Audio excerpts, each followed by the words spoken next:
నమస్తే. ఇన్నాళ్ళు నన్ను సపోర్ట్ చేస్తూ, ఎంకరేజ్ చేస్తూ మీ ప్రేమని నాకు అందిస్తున్న ప్రతి ఒక్కరికి కృతజ్ఞతలు.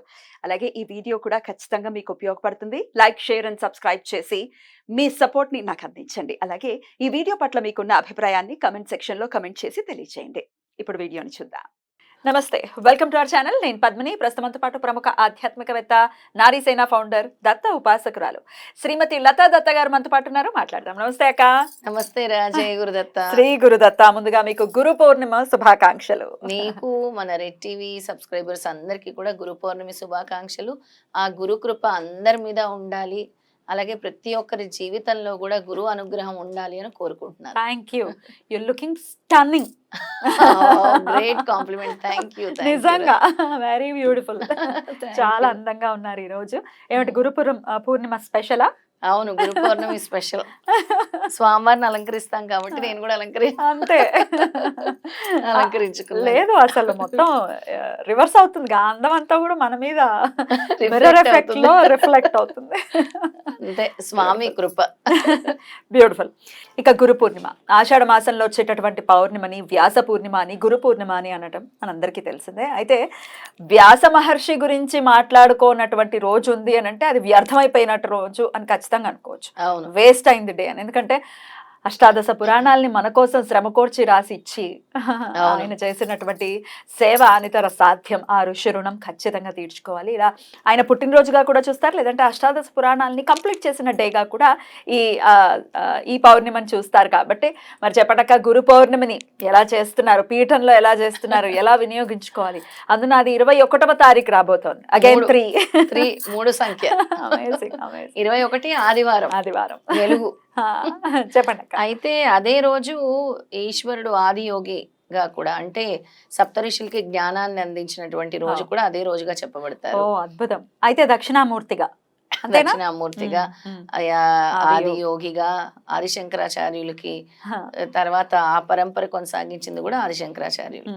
అందుకే ఆ రోజు అన్నిటికీ ఇంపార్టెన్స్ అన్నమాట. అంటే గురు శిష్యుల పరంపరని భూలోకానికి తీసుకొచ్చిన దినం, శుభదినంగా చెప్పుకుంటారు. గురు శిష్యుల అనుబంధం ఎలా ఉండాలి అని బోధించిన తత్వమే గురు పౌర్ణిమ అని అంటారు. పైగా వేదాల్ని మనకి ఉపనిషత్తుల్ని అందించిన వేదవ్యాసులు గారి జన్మదినంగా కూడా మనం భావిస్తాం. అవును. అయితే ఆ రోజు గురువుని ఆరాధిస్తే మనకు ఉండేటటువంటి అజ్ఞానం తొలగుతుంది అని మన శాస్త్రాలు చెప్తున్నాయి. ఎవరైతే ఆ రోజు స్వామిని వేడుకుంటారో, గురువుని ధ్యానిస్తారో, గురువు పూజలు చేస్తారో వాళ్ళ అజ్ఞాన అంధకారాల్లో నుంచి బయటకు వస్తారు. అద్భుతం. అప్పటి వరకు చీకటితో కమ్ముపోయిన జీవితము ఒక వెలుగులోకి వస్తుంది. ఆ గురు పౌర్ణమి ఎవరైతే జరుపుకుంటారో, అంటే ఆ రోజంతా కూడా ఎవరైతే గురు స్మరణతో జరుపుకుంటారో, అలాగే గురు ధ్యానం కానీ, స్మరణ కానీ, లేదా ఆ రోజు అన్నదానం కానీ, అభిషేకాలు కానీ, అలంకరణలు కానీ, ఏమైనా గురువుకి అనంతమైన సేవ చేసి ఆ రోజు గురు ఆరాధన ఎవరైతే చేస్తారో వాళ్ళకి విశేషమైన ఫలితాలు కలుగుతాయి. ఆ సంవత్సరం అంతా కూడా వైభవంగా ఉంటుంది వాళ్ళకని చెప్పొచ్చు. అద్భుతం. అలాంటి అద్భుతమైన శుభదినం ఈ గురు పౌర్ణమి. అద్భుతం అక్క. పీఠంలో ఎట్లాంటి కార్యక్రమాలు జరగబోతున్నాయి? మన పీఠంలో సాక్షాత్తు శ్రీపాదుల వారే ఉన్నారు కాబట్టి ఆ రోజు ముందుగా చండీ హోమము, దత్త హోమం 2 కలిపి కూడా చేస్తున్నాం. ఎందుకంటే ప్రతి పౌర్ణమికి చండీ హోమం అని అనుకున్నాను.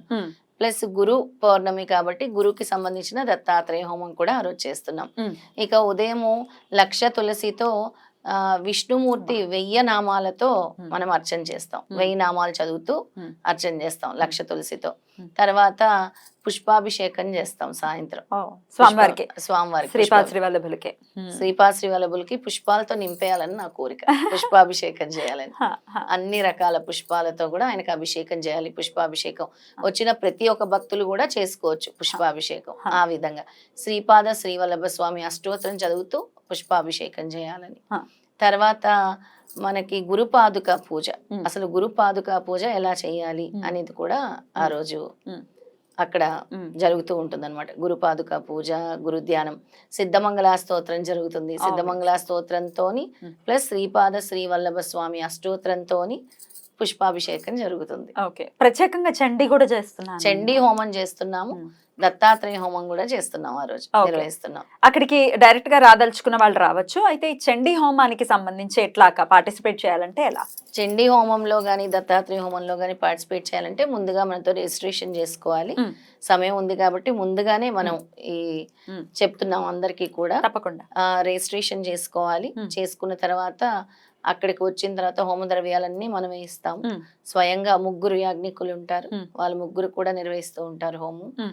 ఆ విధంగా చండీ హోమము, దత్తాత్రేయ హోమం. ఇంకా చండీ హోమం చేస్తే చెప్పాను కదా, అమ్మవారు చాలా అంటే ఎటువంటి కష్టం ఉన్నా కూడా తొలగిస్తారు. సుభిక్షంగా ఉండేలా చూసేది అమ్మవారే. కరెక్ట్. ఇక దత్తుడిని పట్టుకుంటే జ్ఞానాన్ని, ఐశ్వర్యాన్ని, అలాగే తెలివితేటలు, జ్ఞానం తెలివితేటలు ఒకటే, ఇంకా అన్ని కూడా ధైర్యాన్ని కూడా ఇచ్చేది దత్తస్వామి.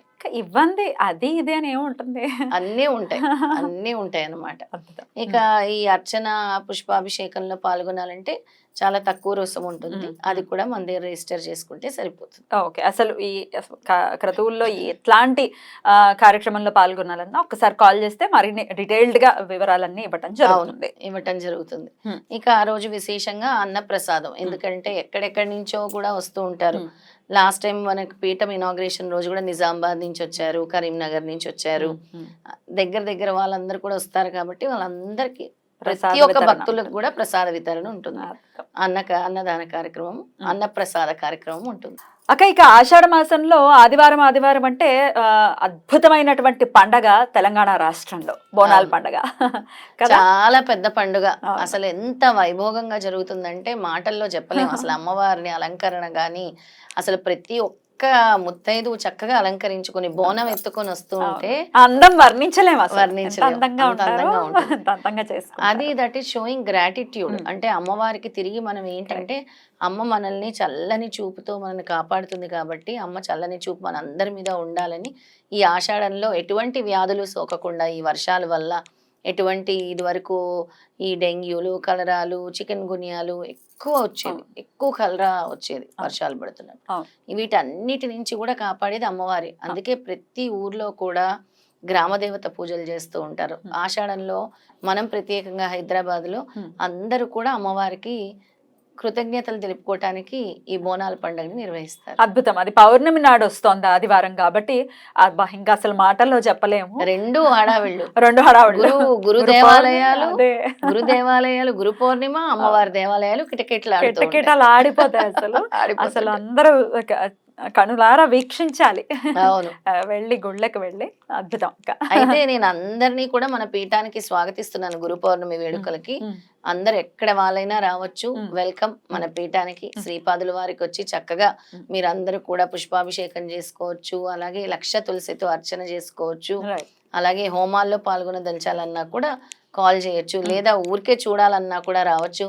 ఊరికే వచ్చి సిద్ధమంగళ స్తోత్రం చదువుకొని అన్నప్రసాదం స్వీకరించైనా వెళ్ళొచ్చు. కాకపోతే ముందుగా వచ్చే వాళ్ళు కూడా మనకు లిస్ట్ ఇస్తే దాని ప్రకారం మనం ప్రిపరేషన్ అక్కడ మన రకరకాల అరేంజ్మెంట్స్ ఉంటాయి కాబట్టి ఖచ్చితంగా మనకి ఇన్ఫర్మేషన్ ఇవ్వాలి. ఒకసారి కాల్ చేసి లత గారి నంబర్ కి కాల్ చేసి ఫస్ట్ రిజిస్టర్ చేసుకోవాల్సి ఉంటుంది ఖచ్చితంగా.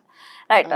ఇక దూర ప్రాంతాల్లో ఉన్న వాళ్ళు చండీ హోమానికి సంబంధించి ఏమైనా గోత్రనామాలు ఇచ్చుకోవాలి, తప్పకుండా గోత్రనామాలు ఇచ్చుకోవచ్చు. వాళ్ళ గోత్రనామాలు అక్కడ చదివి మనము వాటిని కూడా మనము టెలికాస్ట్ చేస్తాం. తప్పకుండా. అద్భుతం. వాళ్ళ సంకల్పము, వాళ్ళ గోత్రనామాలు 2 ఇస్తే 2 కూడా మనం చేస్తాం. తప్పకుండా. అద్భుతం. ఒక మహిమాన్వితమైనటువంటి రోజు గురు పౌర్ణమి అంటే ఖచ్చితంగా ప్రతి ఒక్కరూ వినియోగించుకోవాల్సినటువంటి రోజు. ఇక ఎవరి ఇంట్లో వాళ్ళు చేసుకోవడానికి ఏదైనా చెప్తారా గురువుకి సంబంధించి? తప్పకుండా చెప్తాను. ఆ రోజు గురు ఆరాధన అనేది ముఖ్యమైంది కాబట్టి అందరూ కూడా గురు బ్రహ్మతో మొదలుపెట్టి గురు బ్రహ్మ, గురు విష్ణు, గురుదేవో మహేశ్వర, గురు సాక్షాత్ పరబ్రహ్మ, తస్మై శ్రీ గురవే నమః అనుకుంటూ ఆది గురు దత్తాత్రేయ స్మరణ గాని, విష్ణుమూర్తి స్మరణ గాని, ఈశ్వరుడు స్మరణ గాని చేసుకోవచ్చు. దత్తాత్రేయ స్వామిదైతే దత్త మూల మంత్రం ఓం హ్రీం ద్రాం దత్తాత్రేయాయ నమః అని చదువుకోవచ్చు, లేదా ఓం ద్రాం దత్తాత్రేయాయ నమః అని కూడా చదువుకోవచ్చు. ఈ 2 విధాలుగా కూడా ఆ రోజు అనేక సార్లు జపం చేసుకోవచ్చు. కానీ వాళ్ళు ఎక్కడైతే ఉంటారో అక్కడ దగ్గరలో గురువు గుడిలన్నీ ఉంటూ ఉంటాయి కదా, గురువుకి సంబంధించిన దేవాలయాలు ఉంటాయి. అక్కడికి వెళ్ళి వాళ్ళు ఆ రోజు దర్శనం చేసుకుంటే మంచిది. ఇంకా అక్కడికి వెళ్ళి అక్కడ సంబంధించి పాలు పెరుగు లేదా అన్నదానానికి వాళ్ళు తగినంత వాళ్ళు అక్కడ సమర్పించుకున్నా కూడా విశేషమైన ఫలితం స్వామివారు ఇస్తారు. పౌర్ణమి రోజు ఏ దానానికైనా 1000 రెట్ల ఫలితం ఉంటుంది. అలాగా అక్కడ అన్నదానానికి సహాయపడండి వెళ్ళి. అక్కడ గురు దేవాలయాల్లో జరిగేవి కానీ బోనాల చోట జరిగేవి కానీ అక్కడ అలా సహాయపడండి దేవాలయాల్లో. తప్పకుండా. గురు పౌర్ణిమ శుభాకాంక్షల్ని తెలియజేస్తూ నమస్కారం అక్క. నమస్కారం.